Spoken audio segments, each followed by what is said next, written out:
Good morning. News and hair oil TV5 money సమర్పిస్తున్న business breakfast షోకి స్వాగతం. ముందుగా ప్రేక్షకులందరికీ దుర్గాష్టమి, మహర్నవమి, అలాగే విజయదశమి శుభాకాంక్షలు. సో అటు ఆంధ్ర, తెలంగాణ రెండు ప్రాంతాల్లో కూడా దసరా వేడుకలు జరుపుకుంటున్న సమయం ఇది.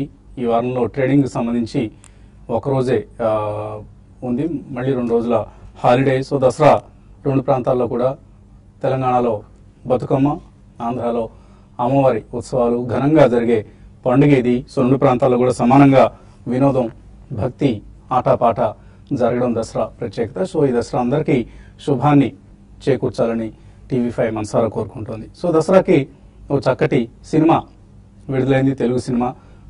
మలయాళం మాతృక అయినప్పటికీ కూడా తెలుగులో కూడా చాలా అద్భుతంగా నేటివిటీని ఉట్టిపడేలాగా జాగ్రత్తలు తీసుకుంటూ విడుదలైన సినిమా ఇది, ప్రేమం. సో ప్రేమం సినిమా దసరా కానుకగా ప్రేక్షకుల ముందుకు వచ్చింది. చాలా చాలా ఆకట్టుకునే విధంగా సినిమాని దర్శకుడు రూపుదిద్దారు. సో అటు కామెడీ, ఇటు రొమాన్స్ రెండింటినీ మిళితం చేస్తూ సినిమా చక్కగా ఉంది. ఇన్ఫ్యాక్ట్ మొట్టమొదటిసారిగా నాగ చైతన్య ఇంప్రెసివ్గా అనిపించాడు నాకు స్క్రీన్ మీద.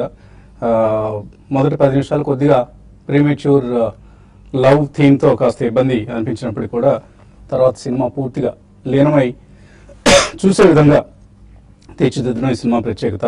అండ్ సినిమా పూర్తయి టైటిల్స్ అయిపోయేంత వరకు కూడా ప్రేక్షకులు థియేటర్ని వదిలిపెట్టుకున్న అట్లాగే కూర్చొని ఉండడం నేను గమనించాను. అండ్ మరొకసారి సూర్యదేవర, రాధాకృష్ణ అండ్ పిడివి ప్రసాద్, ఈ ప్రొడ్యూసర్స్ ద్వయం చక్కటి సినిమాని, వాళ్ళకి మంచి అభిరుచి ఉందని మళ్ళీ మరొకసారి ఈ సినిమాతో రుజువు చేసుకున్నారు. ఇలా క్లీన్ సినిమాలు తీస్తూ ప్రేక్షకులకి చక్కటి సినిమాలు అందించాల్సిందిగా ప్రొడ్యూసర్స్ని కోరుకుంటున్నాం. అండ్ తప్పకుండా దసరా కానుక విడుదలైన ఈ cinema watchable movie. Definitely you will enjoy the movie Premam. We wish all the best to this films success. ఇక మార్కెట్స్ విషయానికి వస్తే ప్రస్తుతం మనకు యుఎస్లో ప్రెసిడెన్షియల్ డిబేట్, సెకండ్ డిబేట్ కొనసాగుతుంది. ఇందులో డొనాల్డ్ ట్రంప్ ఈసారి బాగా పెర్ఫామ్ చేస్తున్నారు. ఐ థింక్ అయిపోయి ఉంటుంది ఈ టైంకి. ఇక్కడ స్టూడియోలో విజువల్స్ రావడం లేదు. అండ్ డొనాల్డ్ ట్రంప్ ఈసారి హిలరీ క్లింటన్తో పోలిస్తే డొనాల్డ్ ట్రంప్ ఎస్పెషల్లీ తన టాక్సేషన్ పాలసీకి సంబంధించి చాలా చక్కటి వివరణ ఇచ్చారు. అయితే ఆయన ఎలక్టరల్ భవిష్యత్ ప్రశ్నార్థకంగా మారింది. ఎందుకంటే రిపబ్లికన్సే చాలా మంది ఆయన్ని ప్రెసిడెన్షియల్ రేస్ నుంచి తప్పుకోమని కోరుతూ ఉన్నారు. 11 ఏళ్ల క్రితం ఆయన నోటి దురుసు ఆయనకు చాలా శాపంగా మారుతూ ఉంటుంది. భస్మాసుర హస్తాలు అంటాం. సో డొనాల్డ్ ట్రంప్ లాంటి వాళ్ళకి వేరే విధంగా ఎవరు ఓడించడం అవసరం లేదు, వాళ్ళని ఎత్తున వాళ్ళే చేతులు పెట్టుకుంటూ ఉంటారు. ఆయన ఎప్పుడో 11 years బ్యాక్ లేడీస్ గురించి చాలా అసభ్యకరంగా ఒక మాట్లాడిన మాటలు, ఆ టేప్స్ విడుదలయ్యాయి నిన్న. సో అవి ఇప్పుడు అంటే అఫ్కోర్స్ ఇవాటి ప్రెసిడెన్షియల్ డిబేట్లో ఆ టాపిక్స్ రావు. వాళ్ళు చాలా డీసెంట్ పీపుల్. అదే మన దగ్గర అయితే తెల్లవారికి అంతా గగ్గోలుగా ఉండేది. ఇప్పటికి ఇద్దరు ఎడాపెడా తిట్టుకుంటూ ఉండేవాళ్ళు, ఒకళ్ళనొకళ్ళు బూతులు కూడా తిట్టుకునేవాళ్ళు. సో ఆ పరిస్థితి యూఎస్లో రాదు కాబట్టి వాళ్ళు చాలా కొద్దిగా డీసెన్సీ మెయింటైన్ చేస్తారు కాబట్టి ఆ ప్రస్తావన రావడం లేదు ఈ డిబేట్లో. But otherwise his presidential candidature it self is in doubt now. So maybe ఏం జరుగుతుంది అన్నది వేచి చూడాలి. ఆయనైతే నేను తప్పుకొని ఉంటున్నారు ప్రెసిడెన్షియల్ రేస్ నుంచి. బట్ రిపబ్లికన్స్, జిఓపి అంటాం, వాళ్ళు ఈయన తప్పుకోవాలంటూ డిమాండ్ చేస్తూ వేరే అభ్యర్థిని నిలబెట్టాల్సిందే రిపబ్లికన్స్కి, పార్టీకి వాళ్ళు విజ్ఞప్తి చేస్తున్నారు. Let's wait and watch. Maybe next 1 or 2 days చాలా కీలకంగా యుఎస్ ప్రెసిడెన్షియల్ రేస్కి సంబంధించి మనకు కనిపిస్తున్నాయి. ఇక ఏషియన్ మార్కెట్స్ పరిస్థితి చూస్తే స్టాక్ మార్కెట్స్ మనకు అక్కడ కూడా హాంకాంగ్, జపాన్లో కూడా బహుశా దసరా చేసుకుంటున్నారేమో, వాళ్ళకి ఇవాళ మార్కెట్స్ పనిచేయడం లేదు, సెలవు తీసుకున్నాయి. అండ్ మన మార్కెట్స్ ఇవాళ ఒక్కరోజే పనిచేస్తున్నాయి, రేపు ఎల్లుండి సెలవు తీసుకుని మళ్ళీ అఫ్కోర్స్ గురు శుక్రవారాల్లో ట్రేడింగ్ జరుగుతుంది. అండ్ యుఎస్లో ఇటు ప్రెసిడెన్షియల్ డిబేట్, ప్రెసిడెన్షియల్ రేస్ ఒకైతే అయితే నాన్ ఫార్మ్ పేరోల్స్ డేటా కూడా మార్కెట్స్కి నెగిటివ్గా వచ్చింది. అక్కడ అంటే 156,000 జాబ్స్ యుఎస్లో క్రియేట్ అయ్యాయి. మార్కెట్ అంచనా 1,75,000 కంటే 1,56,000 జాబ్స్ క్రియేట్ కావడం ఒక నెగిటివ్ అంశంగా అక్కడ మార్కెట్స్ తీస్తున్నాయి. కొద్దిగా నష్టాలతో ముగిసాయి ఫ్రైడే రోజు. బట్ ఈ ఉదయం మాత్రం షాంఘై ఆర్ మన ఎస్జీఎక్స్ నిఫ్టీ ఇవన్నీ కూడా పాజిటివ్గా ట్రేడ్ అవుతున్నాయి. 8739 దగ్గర 25 పాయింట్ల లాభంతో మన ఎస్జీఎక్స్ నిఫ్టీ కనిపిస్తోంది. సో మేబీ ఇవాళ ఒక చిన్న గ్యాప్ అప్తో మార్కెట్స్ ప్రారంభమయ్యే అవకాశం కనిపిస్తుంది. మేబీ 8800 లాంటి లెవెల్స్ని అధిగమించేంత వరకు నిఫ్టీలో కొద్దిగా వీక్నెస్ ఉంది మనకు. మేబీ ఆ తర్వాతే ఒక షార్ట్ కవరింగ్ లాంటివి రావడం చూస్తాం మనం నిఫ్టీకి సంబంధించి, ఆర్ ఈవెన్ బ్యాంక్ నిఫ్టీకి సంబంధించి కూడా. అదర్వైజ్ ఈ ప్రస్తుతానికి మాత్రం కాల్ రైటింగ్ ఎక్కువ జరుగుతుంది, ఎఫ్ఐ ఫ్లోస్ తగ్గుతూ ఉన్నాయి, ఈ అంశాన్ని మనం గమనించాలి. సో నిఫ్టీ పరంగా మాత్రం కొద్దిగా మనకు అంత స్ట్రెంత్ కనపట్లేదు, కానీ mid and small caps they are roaring performance. So మొన్న ఫ్రైడే రోజు కూడా మనం చూసాం ఒక 200 to 300 stocks 10% or more than 10% returns కూడా ఇచ్చిన స్టాక్స్ ఉన్నాయి.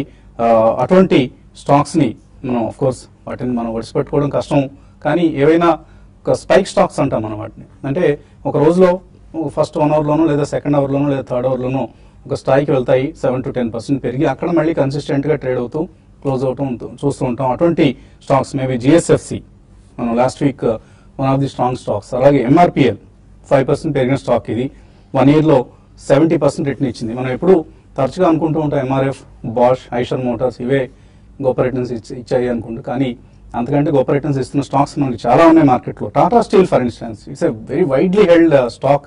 So Tata Steels last 1 year లో it has gone up by 70%.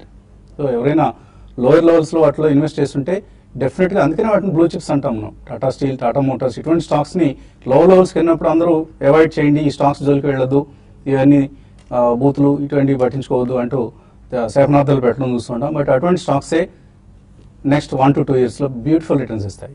So Tata steel is one example. అలాగే ఎడిల్వైజ్ లాస్ట్ 1 year లో 107% పెరిగింది, one of the spike stocks. Last Friday కూడా మనం ఈ స్టాక్ 3% పెరగడం చూసాం. అలాగే paper stocks like Seshasayee papers, international papers, JK papers or Ruchira papers, ఇటువంటి స్టాక్స్ అన్ని కూడా చాలా చాలా ఒక సప్లై షార్టేజ్ ఉంది paper, not for shares but paper industry ప్రస్తుతం సప్లై షార్టేజ్ ఎదుర్కొంటున్న సమయంలో ప్రైసెస్ బాగా పెరుగుతున్నాయి. లైక్ ఇంతకుముందు మనం చూసాం షుగర్ స్టాక్స్, టైర్ స్టాక్స్ లో ఏ విధమైన రా మెటీరియల్ అడ్వాంటేజ్ వచ్చిందో అది ఇప్పుడు మనకు పేపర్ స్టాక్స్ లో కనిపిస్తుంది. So Precision Wires or Astec Life Sciences, అలాగే రాణే బ్రేక్స్, సుమిత్ ఇండస్ట్రీస్ ఈ మధ్య లిస్ట్ అయింది మొన్న last week. GNA axles 28% return ఇచ్చింది లాస్ట్ జస్ట్ 2-3 సెషన్స్ లో. సో ఇవాటి నుంచి అది ట్రేడ్ టు ట్రేడ్ నుంచి కూడా విడుదలై మళ్ళీ బయటకు వస్తుంది, 5% లిమిట్ ఉండదు. కాబట్టి ఇంకా ఎక్కడికి వెళ్తుంది జిఎన్ఏ యాక్సిల్స్, ఎందుకంటే ఆటో యాన్సిలరీ స్టాక్స్ కి చాలా స్ట్రాంగ్ ఎపిటైట్ ఉంది మార్కెట్స్ లో. సో ఇటువంటి స్టాక్స్ అన్ని కూడా బ్యూటిఫుల్ రిటర్న్స్ ఇస్తున్న సమయం ఇది. సో మనం నిఫ్టీ పెరగడం లేదు, బ్యాంక్ నిఫ్టీ పెరగడం లేదు, మార్కెట్స్ ఏవో కరెక్ట్ అవుతున్నాయి అని అనుకోవడం సరికాదు. మిడ్ అండ్ స్మాల్ క్యాప్స్ లో యాక్షన్ కేంద్రీకృతమైంది. అంటే ఎల్లకాలం మిడ్ అండ్ స్మాల్ క్యాప్స్ లో ఇదే విధమైన యాక్షన్ ఉంటుందని మనం అనుకోకూడదు. బట్ సెలెక్టివ్ గా మనం విన్నర్స్ కనుక జాగ్రత్తగా పిక్ చేయగలిగితే they are giving decent returns. 2016 is year of mid and small caps అని మనం నిస్సందేహంగా చెప్పుకోవచ్చు. మేబీ నెక్స్ట్ ఫ్యూ మంత్స్ లో కూడా ఇదే out performance mid and small caps లో కొనసాగే అవకాశం ఉంది. ఇక మార్కెట్స్ పరిస్థితి గురించి మాట్లాడేందుకు మనతో అనలిస్ట్ సిద్ధంగా ఉన్నారు. సో టెక్నికల్లీ అఫ్ కోర్స్ పెద్దగా చెప్పుకోవడానికి ఏం లేదు. నిఫ్టీ 20-day మూవింగ్ యావరేజ్ సమీపంలో ఉంది అండ్ ఎంత తగ్గినా కూడా జస్ట్ 1% కూడా లేదు, జస్ట్ 0.3% అనుకుంటాను నిఫ్టీ లాస్ట్ 2 sessions లో తగ్గింది, 2-3 sessions లో. సో ఇటువంటి టెక్నికల్ పరిస్థితి కనిపిస్తుంది మీకు. ప్రాబ్లీ మనం గత కొన్ని రోజులుగా చెప్తున్నాం అండి, ఎప్పుడైతే మనకి సర్జికల్ స్ట్రైక్స్ అనేవి ప్రాబ్లీ 8,800 దగ్గర మనకి టాప్ అవుట్ అవటం చూసాం, అదేవిధంగా 8,553. సో ఈ బార్ లోపల ఉన్నంత కాలం ప్రాబ్లీ ఒక రేంజ్ బౌండ్ లోనే ఉండే అవకాశం ఉంది. And of course sectorial churning చాలా ఎక్కువ అవటం చూస్తున్నాం. In fact first oil marketing companies ఉంది, తర్వాత ఐ థింక్ ఎఫ్ఎంసీజీ కొద్దిగా అవుట్ పర్ఫార్మ్ చేసినాయి, మేబీ తర్వాత cement space, and I think నిన్న ఫ్రైడే సెషన్ లో చూస్తే కనుక మెటల్ స్పేస్ కొద్దిగా అవుట్ పర్ఫార్మ్ చేయడం చూసాం. సో ఈ సెక్టర్ రొటేషన్ ఉన్నంత కాలం ప్రాబ్లీ నిఫ్టీ ఒక రేంజ్ లోనే ట్రేడ్ అయ్యే అవకాశం ఉంది. ఇన్ఫాక్ట్ మనకి బ్రేక్అవుట్ రావాలి అంటే 8847 అబోవ్ క్లోజ్ అవుతేనే ప్రాబ్లీ ఫ్రెష్ బ్రేక్అవుట్ మనం పరిగణించవచ్చు. అండ్ నెక్స్ట్ మీనింగ్ఫుల్ రెసిస్టెన్స్ అనేది మనకి 8970 ఏదైతే లాస్ట్ టైం స్వింగ్ హై ఉందో ప్రాబ్లీ అక్కడ దాకా వెళ్లే అవకాశం ఉంది. అదేవిధంగా డౌన్ సైడ్ చూస్తే కనుక 8558 కింద క్లోజ్ అవుతేనే probably next down trend start అయ్యే అవకాశం ఉంది. అండ్ ప్రాబ్లీ మనకి 100-day మూవింగ్ యావరేజ్ ఏదైతే ఉందో 8470. సో ఈ మధ్యలో I think trading is very tough in Nifty. Maybe 30-40 points కి స్వింగ్ ట్రేడర్స్ కి ఇది యూజ్ అవుతుంది, కానీ పొజిషన్ ట్రేడర్స్ కి చాలా కష్టంగా ఉంటుంది ట్రేడింగ్. అదేవిధంగా బ్యాంక్ నిఫ్టీ కూడా ఆల్మోస్ట్ మనకు అదే రేంజ్ లో ట్రేడ్ అవుట్ చూస్తున్నాం, 19,793 అండ్ 19,059. సో ఈ రేంజ్ లో ఉన్నంత కాలం probably I think downward bias ఎక్కువ ఉండేటట్టు కనిపిస్తుంది. ఇన్ఫాక్ట్ సెలాన్ ర్యాలీస్ గా మనం 19,800 అబోవ్ క్లోజ్ అయ్యే వరకు ఐ థింక్ సెలాన్ ర్యాలీస్ గానే మనం పరిగణిస్తాం. 20-day మూవింగ్ యావరేజ్ చూస్తే కనుక 19,703 ప్రాబ్లీ అది దాని above at least 1 or 2 days close అవుతేనే ప్రాబ్లీ ఫ్రెష్ బ్రేక్అవుట్ వచ్చి మేబీ అక్కడి నుంచి ఒక 19,700-800 దాకా అప్ సైడ్ వెళ్ళే ఛాన్స్ ఎక్కువ ఉంది. సో ట్రేడర్స్ కి ఎటువంటి ఇండివిజువల్ స్టాక్స్ రికమెండ్ చేస్తున్నారు మీరు? నిఫ్టీ పరంగా ఇప్పుడు మీరు అన్నట్టుగా పెద్దగా మార్పులు అయితే మనకి ఉండలేదు. లాస్ట్ ఒక 2-3 నెలలుగా చూసుకుంటే ఒక రేంజ్ అనేది ఒక 200 to 300 పాయింట్స్ రేంజ్ లో ఉంది. న్యూ ఐస్ కి అప్రోచ్ అవుతున్నప్పుడు అలా కూడా నిఫ్టీ సెన్సెక్స్ లో మనకి కొంచెం ప్రాఫిట్ బుకింగ్ కనపడుతుంది. తర్వాత లాంగ్ కూడా అన్వైండింగ్ అవుతుంది. అయితే ఇక్కడ నుంచి మిడ్ క్యాప్ స్టాక్స్ కూడా బాగా పెరిగాయి. అయితే మిడ్ క్యాప్ స్టాక్స్ లో మాత్రం చాలా సెలెక్టివ్ స్టాక్స్ ని, ఫండమెంటల్ మంచి స్టాక్స్ ని సెలెక్ట్ చేసుకోమని చెప్తాను. చిన్న స్టాక్స్ కూడా పెరుగుతున్నాయి. సో అందులో భాగంగా సింటెక్స్ ఇండస్ట్రీస్, తర్వాత టైమ్ టెక్నోప్లాస్ట్, ఇటువంటి స్టాక్స్ ని short term two medium term కి మీరు బై చేసుకోవచ్చు. అదేవిధంగా షుగర్ ఇంకా మళ్ళీ లాస్ట్ 1-2 రోజులు చూస్తే మళ్ళీ షుగర్ స్టాక్స్ కూడా మనకి పెరిగాయి. వీటి మీద కూడా నేను నెక్స్ట్ 2-3 నెలల వరకు బులిష్ ఉన్నాను. ఇవి కూడా బై చేసుకోవచ్చు. ఏదైనా కూడా మార్కెట్స్ ఈ రోజు కూడా పెద్దగా మనకి అప్ సైడ్ చూసుకుంటే పెద్దగా ఉండకపోవచ్చు. At the same time down side చూసుకుంటే పెద్దగా ఉండకపోవచ్చు. ఒక కన్సాలేషన్ ధోరణిలో ఉంటుంది. లాస్ట్ క్యాప్స్ లో మీరు ఇండెక్స్ వదిలిపెట్టండి. ఇండెక్స్ నేను ఆల్రెడీ చెప్పాను కదా, mid cap stocks, individual stocks Sintex ఒకటి, షుగర్ లో దంపూర్ షుగర్ ఒకటి, తర్వాత థైరోకేర్ ఒకటి, తర్వాత మిర్జా ఇంటర్నేషనల్ ఒకటి. ఇవన్నీ కూడా ఏంటంటే మంచి స్టాక్స్. ఇవన్నీ రెడీగా పెరగడానికి రెడీగా ఉన్నాయి. ఇందులో కొన్ని అయితే కన్సాలేషన్ లో ఉన్నాయి. వాటిని బై చేసుకోమని సజెస్ట్ చేస్తాను. బట్ ఓవరాల్ గా మార్కెట్స్ ఈ రోజు రేపు కూడా అంటే నెక్స్ట్ రేపు మనకి మార్కెట్స్ లేదు కాబట్టి ఫస్ట్ హాఫ్ కొంచెం ఫ్లాట్ గా ఉన్నా కూడా సెకండ్ హాఫ్ మాత్రం కొంచెం సెల్లింగ్ రావడానికి అవకాశం ఉంటుంది. ఓవరాల్ గా ఫ్లాట్ గా క్లోజ్ అయ్యే అవకాశం ఎక్కువ ఉంది. Sun TV is another interesting stock. ఈ stock of course Zee entertainment వీటిలాగా దీనిలో పూర్తిగా కంపెనీ స్పెసిఫిక్ మూవ్స్ ఉండవు. ఎక్కువగా పొలిటికల్ బేస్డ్ స్టాక్. ప్రస్తుతం జయలలిత అక్కడ అనారోగ్యంతో ఉన్నారు కాబట్టి ఈ స్టాక్ స్ట్రెంత్ పుంజుకుంటుందని కూడా మనం అనుకోవచ్చు. So maybe Sun TV is one interesting stock to watch. It has outperformed even Zee entertainment and other stocks. I think lifetime breakout రావటం చేసామండి సన్ టీవీలో. 556 మనకి 2011 హై బ్రేక్అవుట్ రావటం చేసాం. సో ప్రాబ్లీ ఇది అక్యుములేట్ గానే మనం చెప్పుకోవచ్చు. మొన్నటి స్వింగ్ లో ఏదైతే ఉందో 469 స్టాప్ లాస్ పెట్టుకుంటే కనుక నెక్స్ట్ దీని ర్యాలీ ప్రాబ్లీ ఇక్కడ నుంచి 15% అప్ సైడ్ వెళ్ళే ఛాన్స్ ఎక్కువ ఉంది. So watch Sun TV. Maybe declines లో యాడ్ చేసుకోదగిన స్టాక్ ఇది. Of course all media stocks are participating this time in this rally. Maybe broad based ర్యాలీకి మీడియా సెక్టర్ లో వస్తున్న ప్రైస్ పెర్ఫార్మెన్స్ కూడా మనం ఒక నిదర్శనంగా తీసుకోవచ్చు. మీడియా స్టాక్స్ మొన్నటి వరకు అందరూ దూరంగా పెట్టిన స్టాక్స్ ఇవి కూడా. ఇంకా ఇన్వెస్టర్స్ నుంచి కాల్స్ అలాగే మెయిల్స్ తీసుకున్నామని కాసేపు ప్రకటనలు.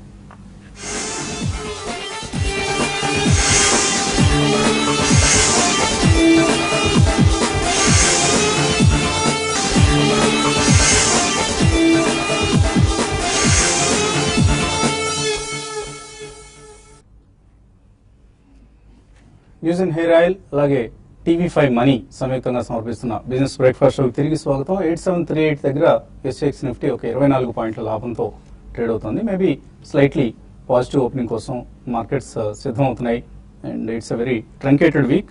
అలాగే ఇటువంటి సమయాల్లో మనం ఎక్కువ rally mid and small caps లో మనం చూస్తున్న సమయం ఇది. సో పెన్నీ స్టాక్స్ పరిస్థితి ఏంటి? Penny stocks are just for fun. Maybe less than 5% ఎవరి వన్స్ పోర్ట్ఫోలియోలో. ఒకవేళ కొంతమందికి ఇంట్రెస్ట్ తీసుకునే ఉద్దేశం ఉంటే, అంటే రిస్క్ టేకింగ్ ఎబిలిటీ ఉంటే, అదర్వైజ్ కంప్లీట్లీ అవాయిడ్ చేయండి పెన్నీ స్టాక్స్ ని. అలాగే రెండోది ఐటీ స్టాక్స్ ఏం చేయాలి? ఐటీ స్టాక్స్ రిజల్ట్స్ రాబోతున్నాయి. ఐటీ స్టాక్స్ రిజల్ట్స్ బాగుండకపోయినా కూడా మార్కెట్స్ అంతగా పట్టించుకో. ఎందుకంటే వాటి వెయిటేజ్ చాలా తగ్గిపోయింది ఇండెక్స్ లో. అండ్ ఇప్పుడు మార్కెట్స్ లో ఎపటైట్ కూడా లేదు కాబట్టి ఐటీ కంపెనీస్ రిజల్ట్స్ ను పెద్దగా అంతా సీరియస్ గా తీసుకోకపోవచ్చు మార్కెట్స్. సో మేబీ రిజల్ట్స్ తర్వాతే ఐటీ స్టాక్స్ లో ఏమైనా కొద్దిగా ఇన్వెస్ట్ చేయొచ్చా లేదా అన్న అంశాన్ని పరిశీలిద్దాం. ప్రస్తుతం కాలర్స్ లైన్ లో ఉన్నారు. మొదటి కాలర్ బెంగళూరు నుంచి కాలర్ లైన్ లో ఉన్నారు. హలో, అడగండి. Pharma stocks sir, SMS pharmaceuticals 100 rupees దగ్గర తీసుకున్నాం సార్. ఆల్మోస్ట్ 1 year అవుతుంది. ఓకే అండి. అదొకటి మోర్తన్ ల్యాబొరేటరీస్ ఒకటి 23 రూపీస్ దగ్గర తీసుకున్నాం మోర్తన్. అది 1 year అవుతుంది సార్. ఎలా ఉండొచ్చు అంటారు? సో ఈ రెండు స్టాక్స్ ఎలా ఉంటాయి? రెండు స్టాక్స్ చూసుకుంటే మీరు మిడ్ క్యాప్ లో ఫార్మా స్టాక్స్ సెలెక్ట్ చేసుకున్నారని రెండు అంటే మరీ అంత బ్యాడ్ స్టాక్స్ అయితే కాదు. మీరు లాంగ్ టర్మ్ కోసం అయితే హోల్డ్ చేసుకోవచ్చు. SMS ఫార్మా లాస్ట్ ఒక 1 week నుంచే మనకి చూసాము, ఒక బ్రేక్అవుట్ రావడం చూసాము. అయితే కొంచెం SMS ఫార్మా ఏంటంటే కొంచెం ఎక్స్పెన్సివ్, బట్ అయినా కూడా మీరు లాంగ్ రన్ కోసం మీరు హోల్డ్ చేయండి. ఇంకోటి లాస్ట్ 1 year లో మనకి ఫార్మా స్టాక్స్ పెద్ద పెరగలేదు, ఇప్పుడే పెరగడం స్టార్ట్ అయినాయి కాబట్టి మీరు హోల్డ్ చేయమంటాను. ఈవెన్ మోర్పెన్ ల్యాబ్స్ కూడా చూసుకుంటే వాళ్ళు డెట్ తగ్గించుకుంటూ వస్తున్నారు. రీసెంట్ గా కొన్ని ప్రొడక్ట్స్ కూడా సెల్లింగ్ చేశారు డెట్ తగ్గించుకునే ఉద్దేశంతో. కాబట్టి దీనికి కూడా ప్రోడక్ట్ రేంజ్ అనేది చాలా స్ట్రాంగ్ రేంజ్ ఉంది. దీన్ని కూడా మీరు లాంగ్ రన్ కోసం మీరు హోల్డ్ చేయొచ్చండి. ఎస్ఎంఎస్ ఫార్మా 108 దగ్గర ట్రేడ్ అవుతుంది. సో కొద్దిగా పేషెన్స్ టెస్ట్ చేస్తుంది ఈ మధ్య. తర్వాత కాలర్ లైన్ ఉన్నారు కరీంనగర్ నుంచి ప్రకాష్. హలో. హలో సార్, నమస్తే వసంత్ గారు. నమస్తే అండి. సార్ రాజేందర్ గారికి అదే. హెచ్సిఎల్ ఇన్ఫో బై చేయొచ్చా? ట్రెండ్ అండ్ లెవెల్స్ చెప్పండి sir. HCL info. I think technology space మొత్తం కొద్దిగా అండర్ పర్ఫార్మ్ చేస్తున్న టైం అండి. ఇన్ కేస్ మీరు కౌంటర్ ట్రెండ్ కోసం అయితే అటెంప్ట్ చేయొచ్చు, that too with 6 stop loss. So ఈ stock last 6 months to 1 year గా చూస్తే కనుక ఒక రేంజ్ లో ట్రేడ్ అవుతుంది చూస్తున్నాం. So upper side range 67 and lower side range 30. So last 3 days లోనే ఒక మంచి జంప్ రావడం చూసాం, 42 నుంచి ఆల్మోస్ట్ 53 రూపీస్ దాకా. మేబీ కొద్దిగా కరెక్షన్ కోసం వెయిట్ చేయండి, ఎందుకంటే రిస్క్ టు రివార్డ్ ఇక్కడ నుంచి ఫేవరబుల్ గా లేదు. Downside 30 and upside 67 కాబట్టి మేబీ మార్కెట్ కొద్దిగా కరెక్ట్ అయ్యి అరౌండ్ 48 నుంచి 42 మధ్యలో వస్తే కనుక మీరు అటెంప్ట్ చేయొచ్చు with 36 as stop loss and 67 నుంచి 74 మధ్యలో I think you should book your profits. తర్వాత గుంటూరు నుంచి రమేష్ లైన్ లో ఉన్నారు. హలో. హలో అడగండి వసంత్ రమేష్. గారు. సార్ మీకు మీ టెక్నికల్ అనలిస్టులు అందరికీ విజయదశమి శుభాకాంక్షలు sir.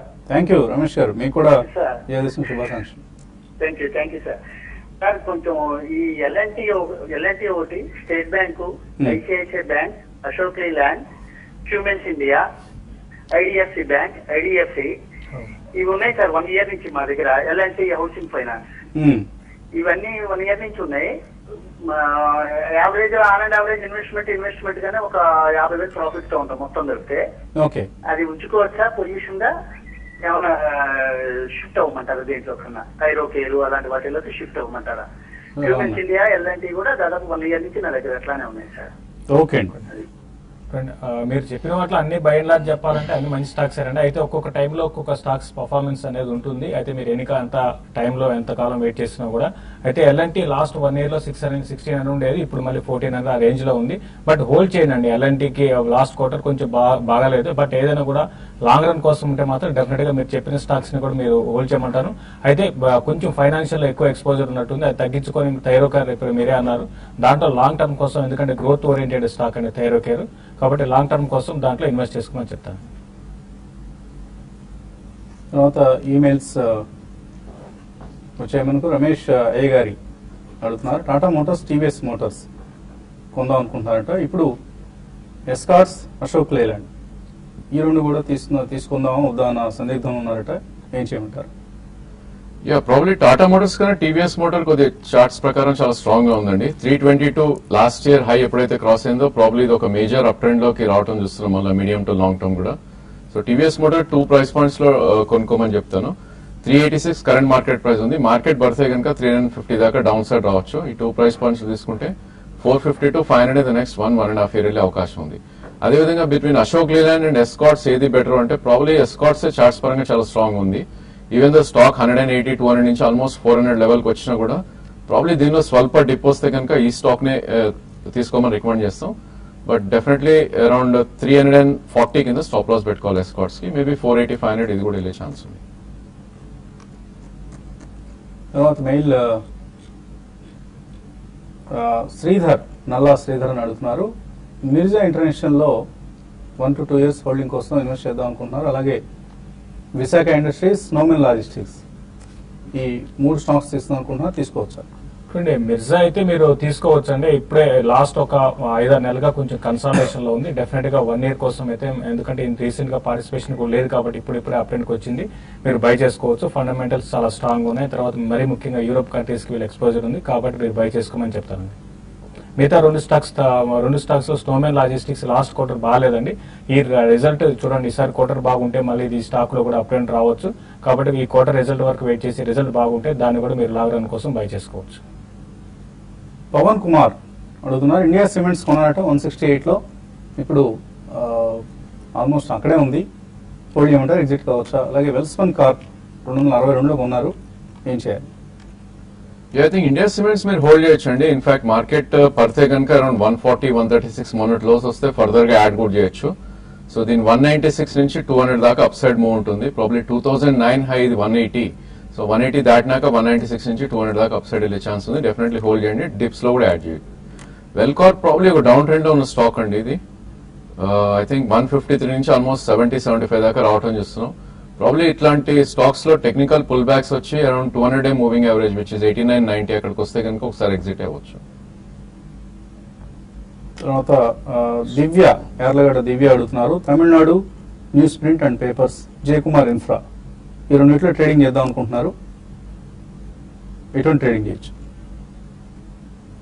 Short are long positions తీసుకోవచ్చా ఈ రెండు కౌంటర్స్ లో? Infra and all probably it's not doing good అండి. ఐ థింక్ ఇట్లాంటి స్టాక్స్ లో షార్ట్ టర్మ్ కి వెరీ టఫ్ కాల్ అనమాట. మేబీ 3-5% డౌన్ సైడ్ కూడా వచ్చే ఛాన్స్ ఉంటుంది. దాని స్టాప్ లాస్ కూడా అంతే పెట్టుకుంటాం. ప్రాబ్లీ ఫ్రంట్ లైన్ స్టాక్స్ లో ట్రేడింగ్ ఎక్కువ యూస్ఫుల్ ఉంటుందండి. ఇవి అవాయిడ్ చేయడం బెటర్ షార్ట్ టర్మ్ కి అయితే. తర్వాత మెయిల్ పద్మ అత్తలూరి అడుగుతున్నారు, లింకన్ ఫార్మా ఈ రేట్ లో కొనుక్కోవచ్చా? లింకన్ ఫార్మా రీసెంట్ గా బాగా పెరిగిందండి. 160 లెవెల్స్ నుంచి 240 దాకా వచ్చి మళ్ళీ అక్కడ కొంచెం కరెక్షన్ వచ్చి క్లోజర్ గా 220 లెవెల్స్ లో ట్రేడ్ అవుతుంది. 220 లెవెల్స్ ని బ్రేక్ కాకపోతే షార్ట్ టర్మ్ కోసం మీరు బయింగ్ పొజిషన్ తీసుకోవచ్చు. మళ్ళీ నెక్స్ట్ అప్ మూవ్ లో ఇది క్లోజర్ గా 280-320 లెవెల్స్ ని టెస్ట్ చేయొచ్చు.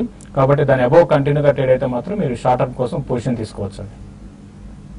So Jayakumar infra last 2 months నుంచి చాలా స్ట్రాంగ్ ప్రైస్ ట్రెండ్ కనిపిస్తుంది. ఇందులో వాల్యూమ్స్ కూడా హెవీగా నమోదవుతున్నాయి. ఆల్మోస్ట్ లాస్ట్ ఫ్రైడే బీసీలో more than 6 lakh shares trade అయ్యాయి and 5% up. Long side trade చేయొచ్చు అనిపిస్తుంది.